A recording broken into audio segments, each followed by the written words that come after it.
Vladimir Putin expanding his assault on Ukraine as Russia captures its first major city of this war.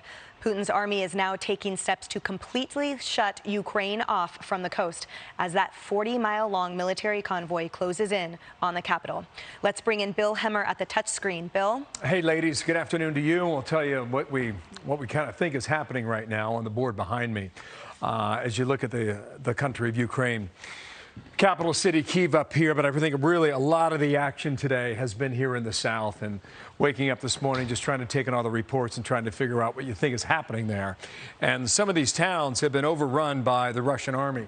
And some of these towns, it appears that there's not much of a Ukrainian army even in these locations. I'll take it. We'll just cut the country down to 1/3 right here. And this is Crimea. That was taken in 2014. The Russians had a strong military presence there, crossing over into the northern part of Ukraine. From Crimea. It was a pretty easy job. It was pretty easy to do. It did not seem like there was much resistance at all. And then when we woke up this morning, I'll just emphasize, this is the city of Kherson. It's a town of 300,000. According to the mayor there, it has fallen to the Russian army. And it does not seem, Emily, as if there was much of a Ukrainian army presence there. There's some videos out there in various cities down here about regular civilians standing in the streets and getting in the way of some of the military tanks and APCs, armored personnel carriers that were rolling into the city, but not much of a military presence. Why would that be? I'll show you that in a moment here. But first, let me just finish the conversation in the south. Odessa seems to be a target. But some of the senior defense officials talking with Jen Griffin a short time ago, they're not confirming that there were amphibious ships or amphibious activity off the shores of Odessa. It might be happening, but it hasn't been picked up by our folks here in the U.S. So then let me clear that off here and go one more. So this is the north. Let me advance once and I'll come back to that, Emily. Why would it be that you would not have a significant Ukrainian army in these southern cities, which are mostly Russian-speaking, by the way, kind of like Kharkiv in the north and east that's just been getting hammered all week? That's because this area of the country has been contested for the past 8 years.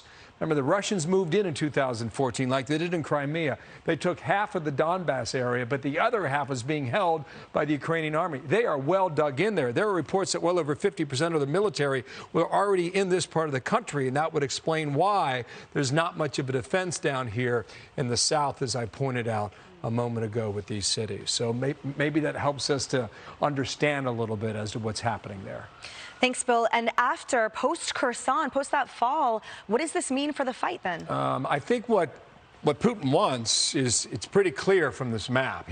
He wants to take Odessa next.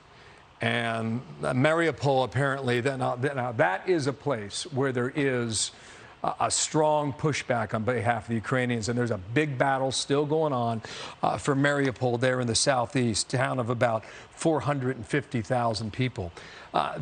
If he were able to connect this area all the way to the east coast of Moldova, Putin would consider the southern region to now have a land bridge with Crimea, and that would all be secured by the Russian army. And then there's this another intriguing thought that comes into mind here. You know, if he's able to do that, where would he go next, even after Ukraine?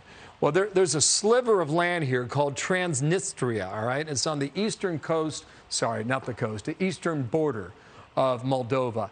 That is also a separatist region, just like Crimea and just like Donbass in southeastern Ukraine. Emily, it's my guess that he would take this territory here and connect it with this little sliver in Moldova. If he were to go beyond that, I think it's anybody's guess, and that's what the world is hoping does not happen ultimately. Yeah. You know, Bill, one of the things that we're learning via Jennifer Griffin's reporting, she's been talking with senior officials with the Biden administration this morning, is that 90% of the military that were pre-staged for Russia are, along the border are now deployed in this mission. And that most of the missiles that are being fired are coming from inside the country of Ukraine. 230 compared with 160 from Russia, compared with 70 from Belarus. So most of them already inside. What does that tell you about what the enemy has been able to do inside that country? Yeah. Like, you know, where are they all? Those are mobile missile launchers, and you're right, Harris, and it's a really difficult thing to defend against. You can have an air defense system, you can have Stinger missiles, but the Stinger missile is designed to take out helicopters and planes. Right. If the Russian military is not, or the Russian Air Force is not flying planes, the Stinger missiles are pretty much, they're just sitting in a foxhole somewhere. You're right about the reporting. If there were between 150,000 and 190,000 Russian soldiers in southern Belarus and southwestern Russia, surrounding Ukraine on three sides, and if 90% of those forces are now in the country, then, Harris, that takes us up to the northern section here that you see, right? Makes sense, doesn't it? All right, and what that senior official said a short time ago with Jen Griffin is that they're being met, and they're not entirely stalled, but they're not moving quickly. But Kyiv is still a target for Putin. He said it on Russian TV a short time ago. His target really is the capital city, but how he gets there is an open question. Does he circle it? Does he go in directly? But I tell you, Harris, the video shows clearly that these missiles being fired at these towns are having a devastating impact on the people who live there, and that's evident from the video, and it's a really difficult thing to defend against. Well, and that helps him to accomplish something that you can't accomplish with pamphlets and everything else, and with good rhetoric. We call it evil, but good for him probably from his perspective, saying that Ukraine started this and trying to make people believe that. But it breaks the spirit of the people when you know that the rebuilding effort goes from the ground up, that you may not even survive it, people you know won't. It breaks your spirit. Yeah. Well, I mean, that's the objective many times in war. But no Javelin and no Stinger missile can defend against what you're describing there, Harris. If you've got mobile missile launchers that are moving throughout the country. Complicated. Yeah, it sure is. On top of that, you've got cruise missiles that could come from out of the country. You think about Kharkiv. I showed you that map a second ago here in the Northeast. Remember that Freedom Square video from 3 days ago? That's just devastating. And if you get more and more of that, so many more towns are going to be under assault.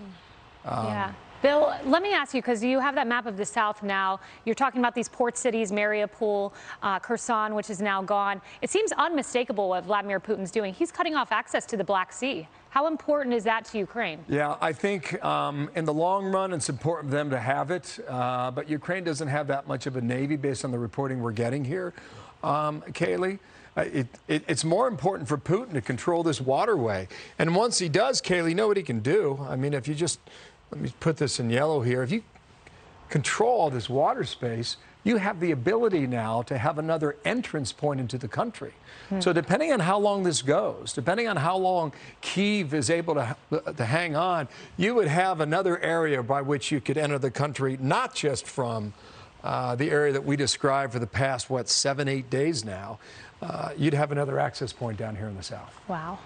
Bill Hemmer, thank you as always for that insight and analysis.